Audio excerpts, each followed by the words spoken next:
Bonjour à toutes et à tous, c'est un réel plaisir de vous retrouver encore aujourd'hui. J'espère que vous vous portez bien. Aujourd'hui, présentation du tableau numéro 10. Apprends-moi à t'aimer, pas comme je le veux, mais comme tu le désires.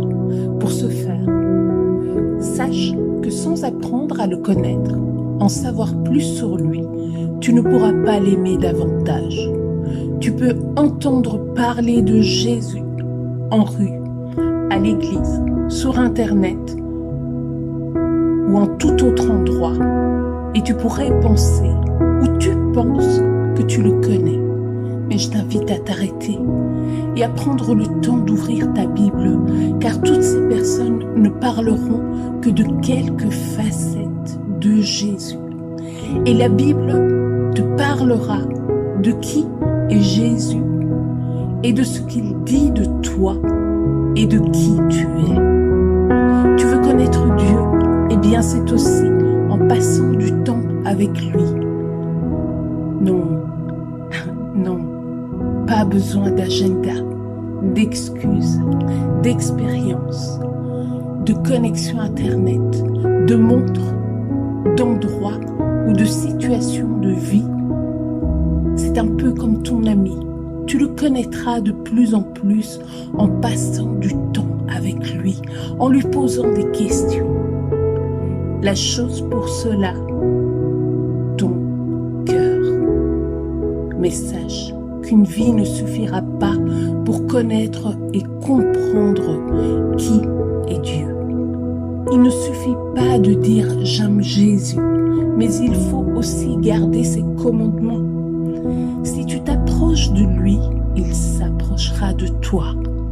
Il est impossible d'aimer sans connaître une personne, ou alors cela s'appelle un coup de foudre. Celui qui pardonne peu, aime peu. Revenons à ce que Jésus a fait pour toi, a fait pour moi, qui avons fait des choses et que peu importe le degré, les fautes, les erreurs, il nous a pardonné. Tu sais, la loi de l'amour, c'est que l'amour répond à l'amour. Ce que nous découvrirons en le cherchant, c'est que son cœur n'est qu'amour pour nous et qu'il désire plus que toi, que moi, cette relation. Mais attention, il ne suffit pas de dire « je crois en Jésus », car si ta foi est authentique, elle doit se traduire par des œuvres. Attention, les œuvres ne sauvent pas, mais elles sont un témoin que notre foi est réelle et authentique.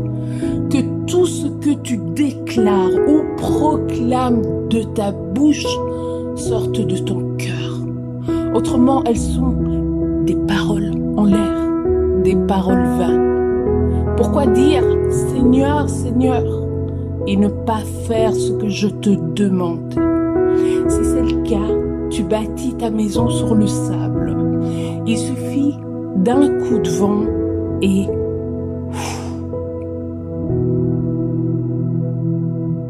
un passage me vient en regardant ce tableau.